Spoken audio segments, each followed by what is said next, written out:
Sonic had a rough transition into 3D.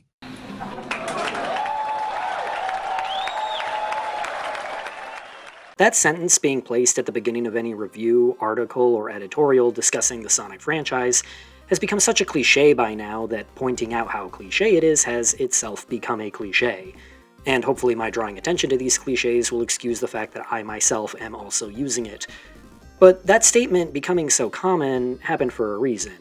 In retrospect, and through a simplified lens, Sonic had a rough transition into 3D does seem kinda accurate. My issue with that statement, however, is that it's true for reasons that most people aren't even aware of. In truth, it wasn't just Sonic who had trouble breaking into the third dimension, nor was that really any indication of some inherent flaw with the franchise. In truth, Sonic just fell victim to what were much larger endemic issues that plagued SEGA as a company. Poor planning, lazy or incompetent management, and petty, even hostile inter-office politics ran rampant through mid-90s SEGA of America. This inevitably reflected on the quality of the company's output, and not even Sonic was safe from feeling the repercussions. By mid-1996, the Sega Saturn had turned out to be a mixed bag for the company. The console started out matching Sony's PlayStation blow for blow, only for Sony's console to gradually and firmly turn the tides. With the PlayStation and the Nintendo 64, Sega had more competition than ever before, but the Saturn nonetheless garnered a sizable and loyal player base in Japan, despite prior Sega consoles performing notoriously poorly in the region. It became the highest-selling Sega console ever released in the country, even managing to beat out the N64 in nationwide sales. In North America, though, things were a different story. Over here, the Saturn was very clearly the also-ran in the 5th-gen console race, so much so that Sega's older Genesis titles were still vastly outselling Saturn games. In September 1996, Sega of America CEO Tom Kalinske, the man responsible for much of the company's success during the Genesis era, would leave the company, with Bernie Stolar taking his place. Stolar would make clear his opinions on the Saturn, believing that even if the console had some stellar games, the hardware was simply too convoluted. He stated publicly, quote, "The Saturn is not our future." Rather than keep trying to swim against the current, Stolar and Sega of America apparently made the decision to focus on supporting the Genesis while it still had some momentum left. And what better way to do that than with another Sonic game? With Yuji Naka and the rest of the original Sonic team busy making Nights into Dreams, Sega of Japan would commission UK-based developer Traveller's Tales to create a new Genesis game, after seeing the success they had creating the Toy Story tie-in video game. At first, Traveller's Tales declined, wishing to instead make games for newer consoles like the PlayStation and Saturn, but they changed their mind upon being informed that the Genesis game in question would be the newest Sonic title. Traveller's Tales worked with leading Sonic team members, such as Hirokazu Yasuhara and Takashi Iizuka, to come up with new game concepts and level maps, deciding on an isometric game that focused less on raw speed and platforming, and more on exploration.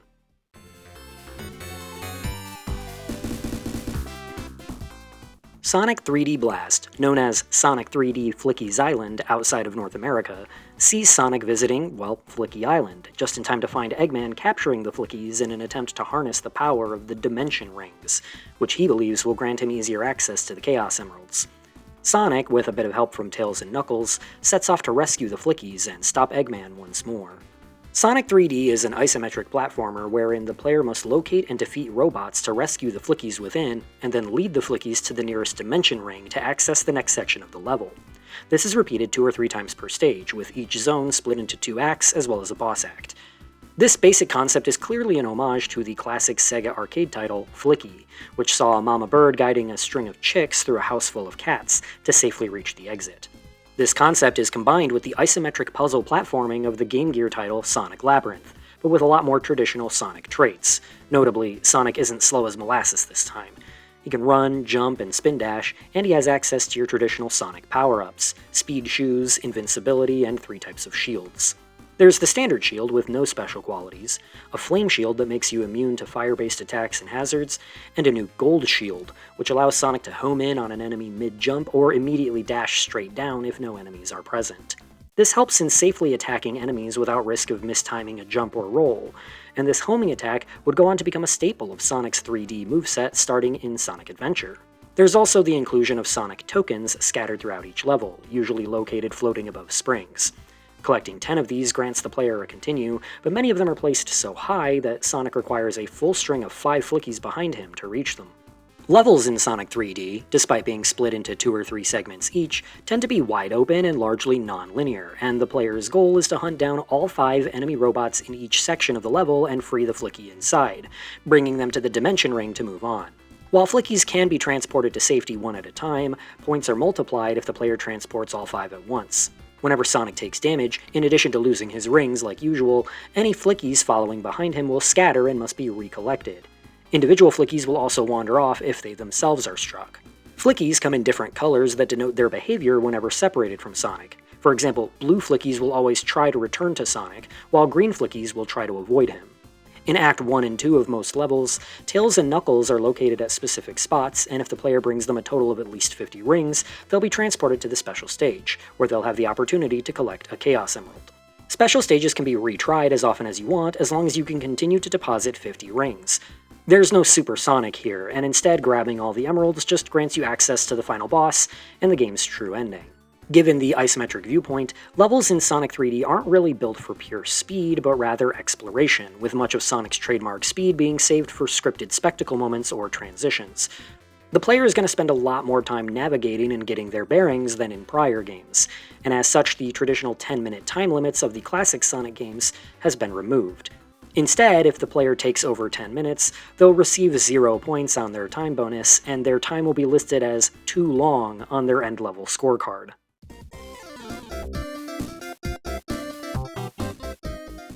While Sonic 3D is definitely a better attempt at an isometric Sonic game than Sonic Labyrinth was, this one at least retains a lot of the expected Sonic iconography.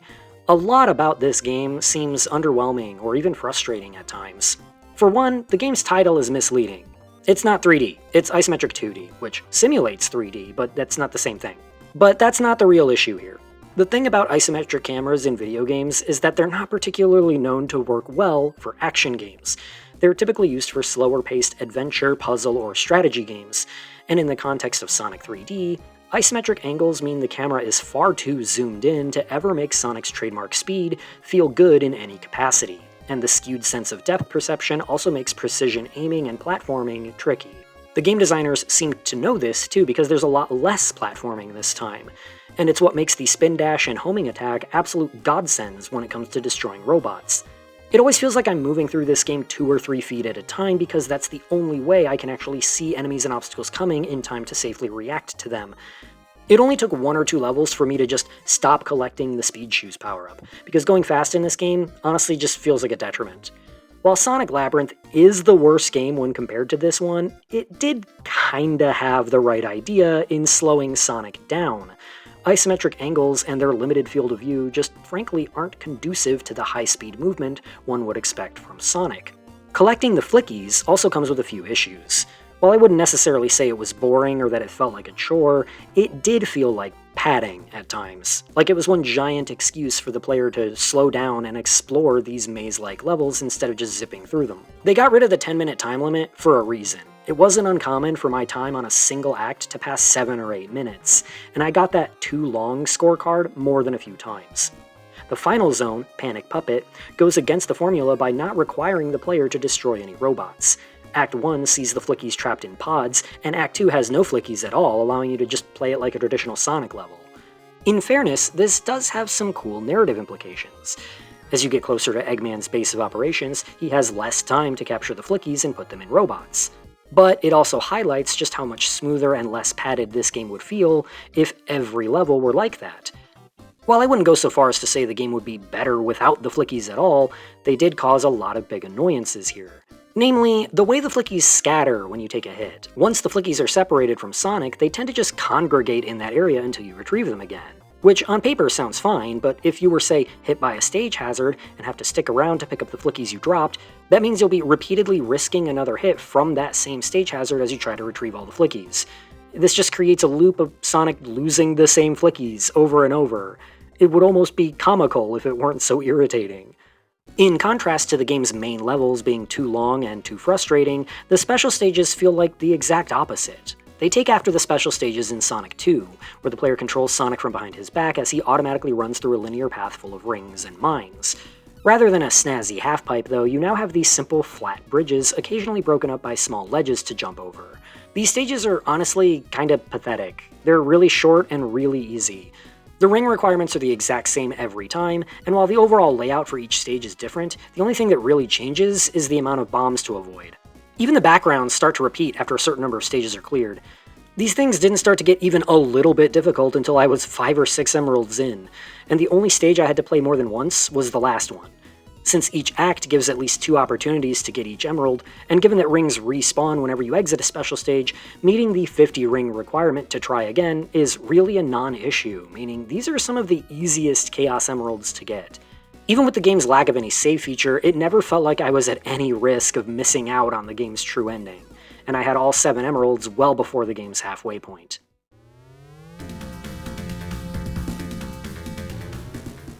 Sonic 3D's music is significant in that it was the first Sonic soundtrack where Jun Senoue was lead composer.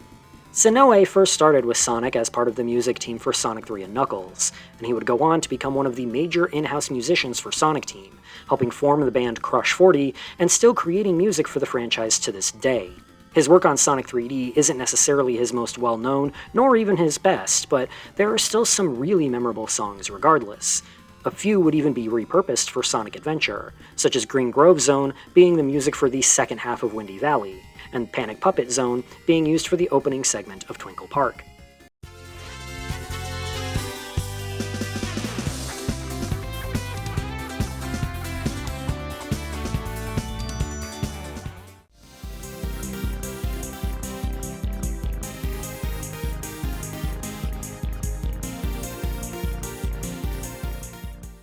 Upon release, Sonic 3D Blast was generally received fairly positively. It definitely couldn't stand up to the original trilogy of Sonic titles, but critics seem to agree that it was a pretty interesting evolution of the Sonic formula with impressive visuals and catchy music. Reception among the Sonic fanbase, however, was a bit less enthusiastic. While Sonic 3D Blast is pretty firmly placed in spin-off territory nowadays, at the time, SEGA was really pushing this game as the next mainline title in the franchise, especially as the concurrent development of a mainline title on the Saturn was growing more disastrous by the day. And in that context, many fans felt like the game just did not stand up in the slightest as a worthy follow-up to Sonic 3 and Knuckles. The game felt slow and clumsy and lacked the sort of grandiose, high-stakes narrative that made the last game such an epic spectacle. It somehow felt too different and too generic at the same time, and Sonic 3D would garner a fairly poor reputation among fans for a long time. But removed from that context, when treated as its own thing rather than as the next big Sonic game, I think it's pretty okay if you can learn to look past a few of the frustrating moments. It's not amazing, it's not terrible, it's just serviceable, and it is an interesting look back at the state of both SEGA and platform gaming during the mid-90s.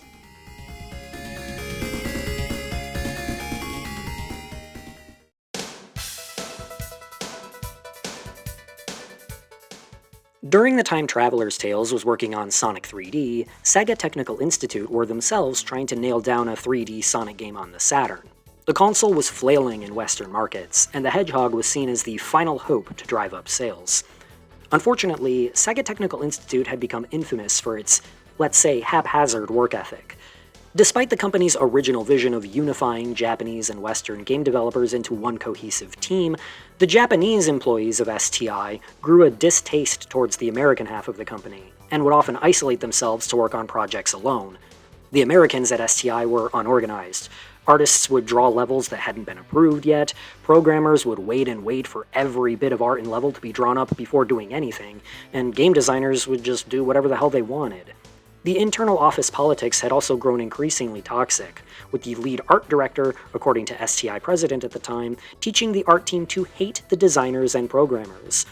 This was only exacerbated by management's baffling tendency to only greenlight new projects or concepts once they had been fully fleshed out, something that is absolutely not normal in this industry. It's typically understood that new game ideas are in an early and unpolished state and will be properly fleshed out upon being approved. But apparently, STI heads were so enamored with style over substance that the design teams had to make their presentations as flashy as possible if they expected to actually be able to pursue new projects. Nevertheless, SEGA Technical Institute's bread and butter at the time was Sonic the Hedgehog.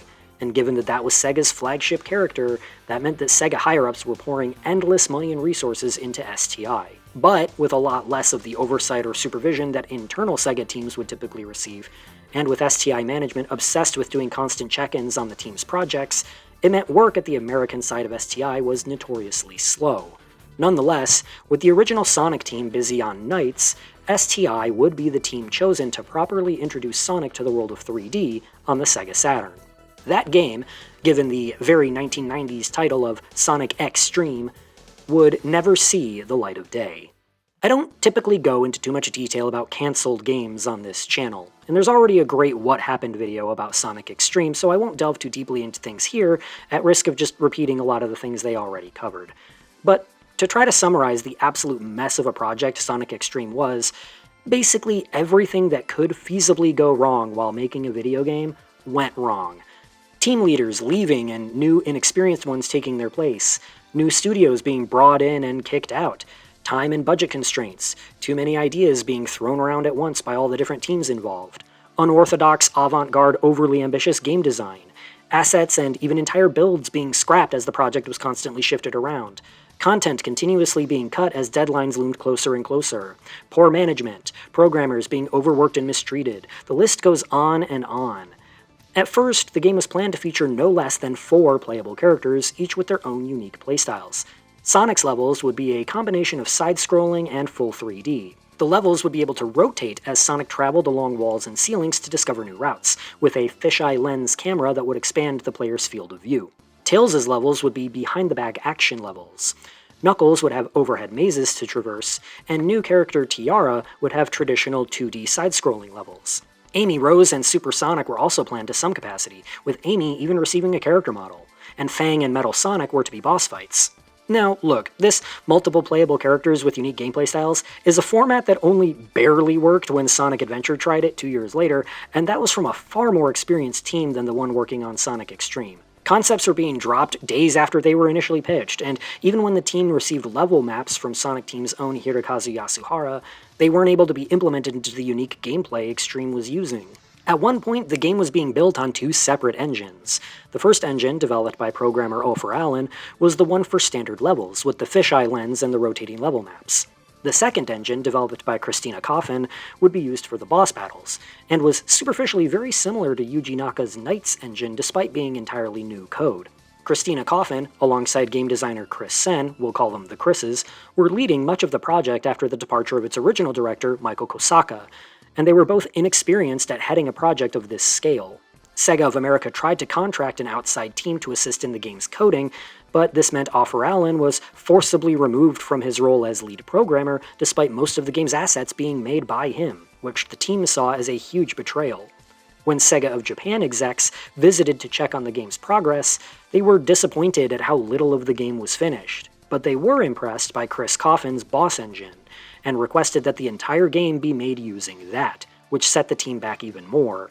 At one point, it was suggested to use the existing Knights engine to speed up development, but there's conflicting reports on how exactly that panned out. Many claim that the team started working with the Knights engine for approximately 3 weeks, before Yuji Naka personally threatened to quit if they continued to use his engine. And while I'd love to continue my favorite running joke on this channel, that story has never really been corroborated. Yuji Naka claims that it never happened, and that the Knights engine wouldn't have worked anyway because it was built to be used in Japanese. And the Chris's also claim that they never received any Knights engine assets at all. At the 1996 E3 show, Sonic X-treme headed the Sega booth right next to a Knights demo kiosk, and reports from journalists at the event claim that the Sonic X-treme booth was consistently empty due to a, quote, lack of anything playable. It was running a technically functional version of one of the game's boss fights that looked impressive and ran smoothly, but the only thing for the player to really do was run around in circles and collect rings. Even the trailer being shown for Sonic X-treme wasn't free of major issues, with certain segments running too fast or too slow, and at times a Windows PC border was visible in frame. The trailer even made a few jabs at Nintendo, which many felt was ironic considering Mario 64 had a showcase at that same E3 in a much more finished and impressive state. Audiences who witnessed the Sonic X-treme trailer said that the gameplay seemed empty and that its fisheye lens felt weird. In short, things were not looking good for Sonic X-treme.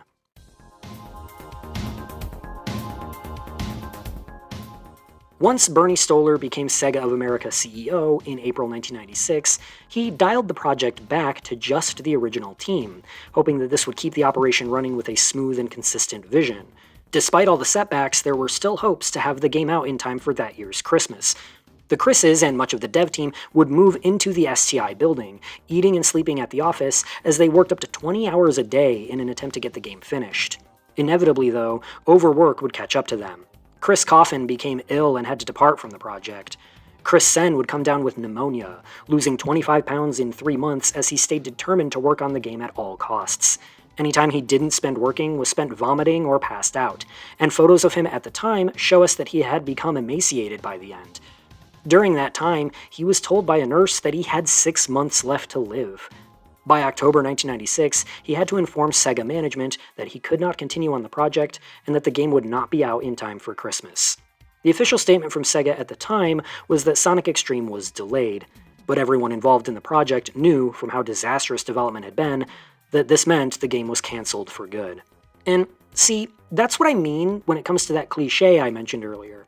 When journalists say Sonic had a rough transition into 3D, what they usually mean is, I dare say I didn't much care for that Sonic adventure. When I say Sonic had a rough transition into 3D, what I mean is, Sonic X-treme literally almost killed a dude. Sonic X-treme would go down as one of the most infamous cancelled video games in Sega's history, and is probably one of the earliest instances of the general public being made aware of the sort of crunch culture that is unfortunately still all too common in game development.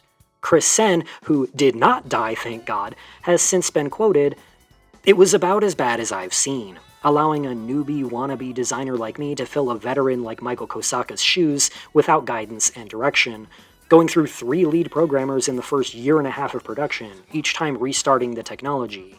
A divide between people's ideas about what the game should be. Egos, inexperience, poor communication, bad politics, all of these things contributed to the inevitable demise of the project." At the time, the story of Sonic X-treme's development felt like something of an outlier, but as time goes on and we learn more about how things work in this sausage factory, it feels like far too many game developers are overworked and mistreated, all for the sake of meeting a deadline for a bunch of out-of-touch business executives. Elements of Sonic X-treme would live on in other forms, though. The game's boss engine, known as Project Condor, would help in the development of Sonic Team's cult classic Saturn title Burning Rangers, and certain concepts from Sonic X-treme would later make their way into Sonic R. And this is either going to be really funny or really tragic, depending on your sense of humor, but the Sonic model created for X-treme would be used in the PC edutainment game Sonic Schoolhouse, with the model's artist, Ross Harris, even credited in the special thanks.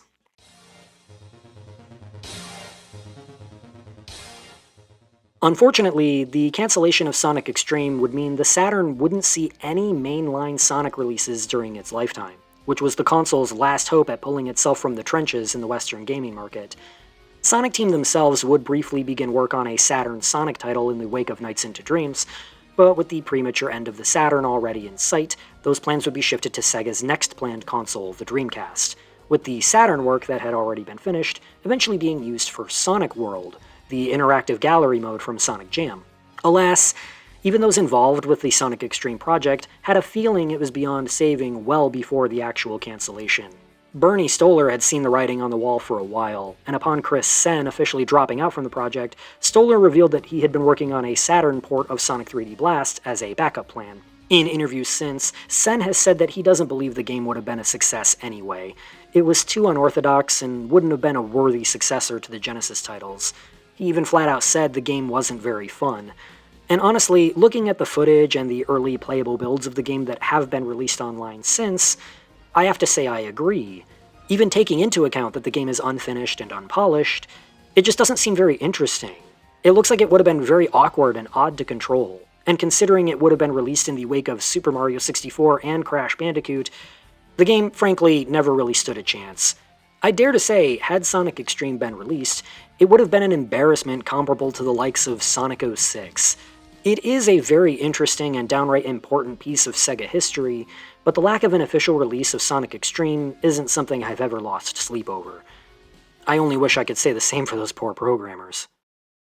But anyway, how did that Saturn port of 3D Blast turn out?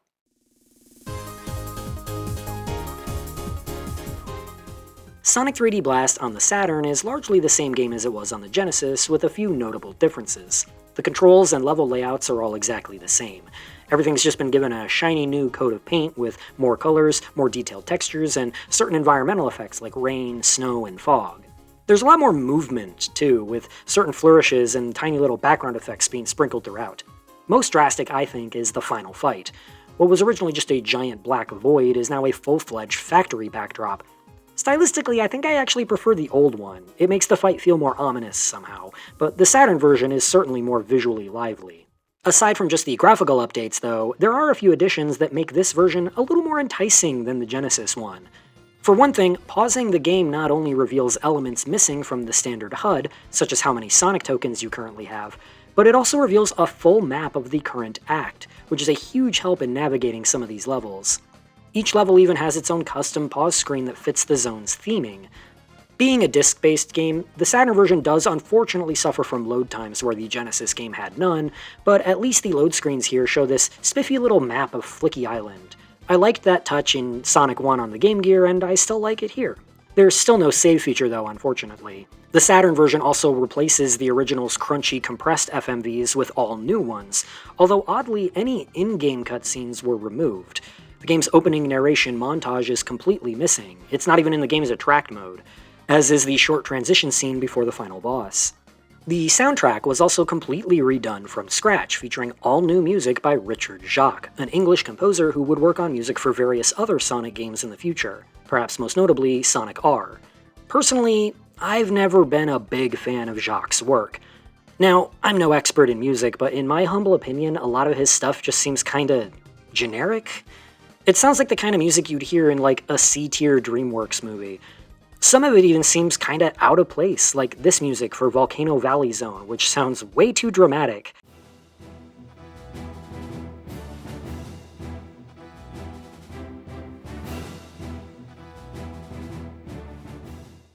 With the exception of the game's main and ending theme, You're My Hero, and one other exception I'll get to in a bit, if you asked me to hum a single song from this soundtrack, I would not be able to. It's all so forgettable. It just goes in one ear and out the other. The fact that I vastly prefer the Genesis version's music might be enough for me to write off the Saturn version entirely. But in addition to those level maps being pretty darn handy, there's one other major element in the Saturn version of Sonic 3D Blast that makes me wholeheartedly, unequivocally prefer the Saturn version by a country mile.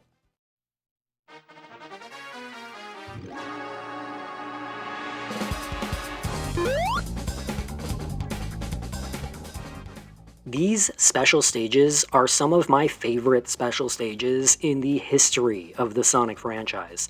In fact, prior to the release of Sonic Mania, these were my favorite special stages, bar none. On the surface, they are very much in the same vein as the special stages from Sonic 2, with Sonic running through a 3D half-pipe full of rings to collect and bombs to avoid, but these have been greatly expanded. Each stage still sees you meeting a number of ring quotas, one at a checkpoint and another at the end, to claim a Chaos Emerald. But these stages are also full of boosters, springs, and platforms, rather than just being one long, never-ending hallway like in Sonic 2.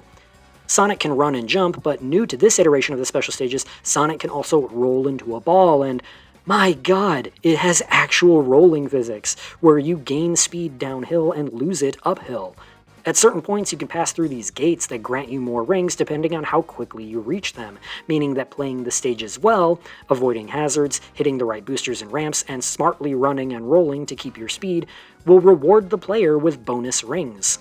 These things aren't cakewalks like the Genesis version either, these are genuinely challenging while never feeling unfair, like Sonic 2's special stages sometimes could. I had a few close calls during this playthrough. They even reworked things so that you're limited to 1 emerald per act. The first time you clear a special stage, you'll get the emerald, and doing it again within the same act will simply grant you a 1-up, meaning you have fewer chances to retry if you fail. The stage's backdrops will even change depending on whether it was Tails or Knuckles who brought you there, which is just a nice touch. Unlike the rest of the game, these special stages were designed and programmed by Sonic Team themselves, and since this was 1996, that means a Sonic Team in their prime. This was them at the top of their game, and combined with the low-poly Sonic model that I just absolutely adore, it all makes me kinda bummed that we never got to see their planned Saturn Sonic game. I even love Richard Jacques' music for this stage. It's catchy and lively and exciting, and just like the stages themselves, it clearly pulls from Sonic 2's special stage music while still clearly being its own thing. These stages are an honest 10 out of 10 for me, and if there were a way to just play these special stages over and over by themselves, I could kill an entire day doing just that. The way the Emerald score screen is completely silent is weirdly eerie, though.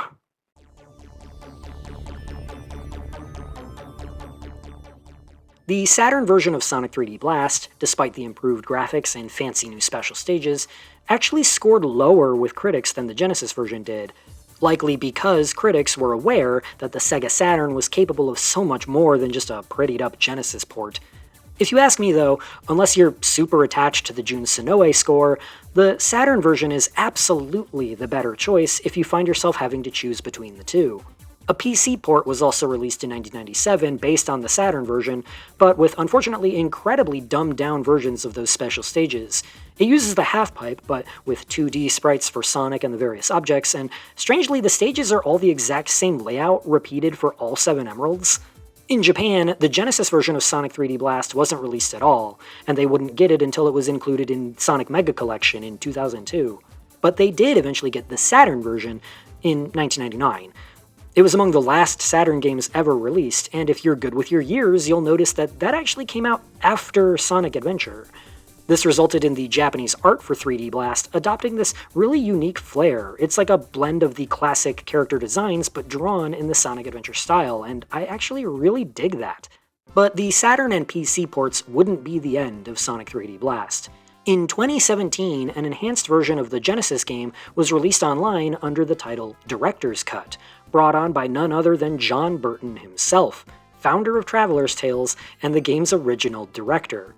This is a complete overhaul of the game that adds several new features and improvements, such as a password save feature and built-in level select, time attack modes, and minor graphical and camera tweaks. Gameplay has also been improved, such as increasing Sonic's max speed, and the Flickies can now also act as a shield against projectile attacks, and if Sonic is hit, he only loses 1 Flickie at a time unless he has 0 rings.